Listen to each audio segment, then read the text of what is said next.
Di PHK karena dianggap melakukan kesalahan kerja, tapi nggak dikasih uang kompensasi PHK. Yuk kita bahas bagaimana upaya hukum yang bisa dilakukan dan berapa besaran uang kompensasi yang seharusnya dibayar oleh perusahaan. Nah, sebelum kita mulai pembahasannya, ayo tekan tombol subscribe pada channel YouTube Anda atau ikuti Hubungan Industrial TV di media sosial. Bagikan video ini ke teman-teman Anda agar kita dapat berbagi hal-hal yang bermanfaat untuk orang lain. Satu lagi, simak video ini sampai selesai, biar nggak salah paham.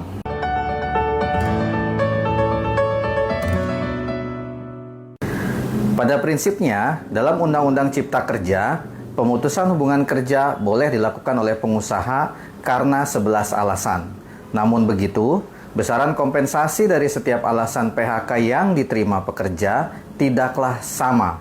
Uang kompensasi PHK sesuai dengan Peraturan Pemerintah Nomor 35 Tahun 2021 terdiri dari uang pesangon, uang penghargaan masa kerja, uang pisah, dan uang penggantian hak. Kali ini kita akan membahas bagaimana upaya hukum dan berapa besaran uang kompensasi apabila pekerja di PHK karena dianggap melakukan kesalahan kerja. Dalam pasal 52 ayat 1 Peraturan Pemerintah Nomor 35 Tahun 2021, pengusaha diperbolehkan mem-PHK pekerjanya yang melakukan kesalahan atau pelanggaran terhadap perjanjian kerja, peraturan perusahaan, atau perjanjian kerja bersama.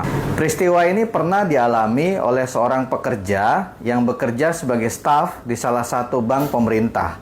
Ia telah bekerja selama 25 tahun dan terakhir ditempatkan bekerja di kantor wilayah Medan. Bank tempatnya bekerja memvonis dirinya telah melakukan kesalahan berat karena terjadi selisih kas senilai 50 juta rupiah. Atas anggapan perbuatan tersebut, perusahaan mengkualifikasikan sebagai perbuatan dengan kategori berat dan pengusaha hanya bersedia memberikan uang pisah sebesar 18,6 juta rupiah. Tak terima dengan PHK dan besaran uang kompensasi yang diberikan oleh perusahaan, kemudian pekerja mengajukan perundingan bipartit.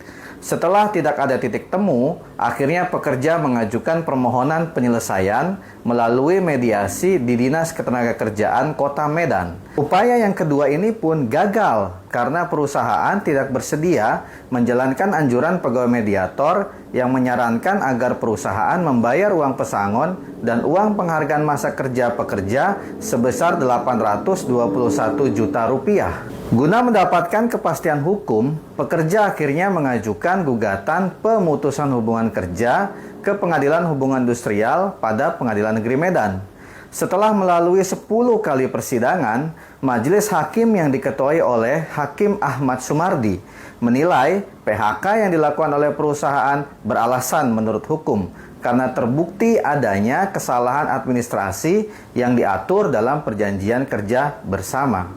Namun, majelis hakim tidak setuju jika pekerja hanya mendapatkan uang pisah, sehingga dalam amar putusan nomor 135 tahun 2022, pengadilan menghukum perusahaan membayar uang kompensasi PHK yang terdiri dari uang pesangon sebesar 9 bulan upah, uang penghargaan masa kerja sebesar 10 bulan upah, dan uang penggantian hak sebesar 15% dari uang pesangon dan uang penghargaan masa kerja.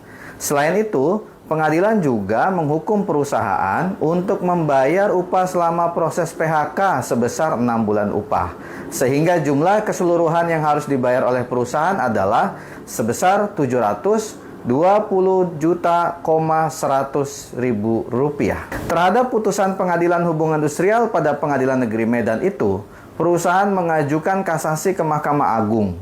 Meskipun permohonan kasasi perusahaan ditolak, namun majelis hakim pada tingkat kasasi memperbaiki amar putusan pengadilan.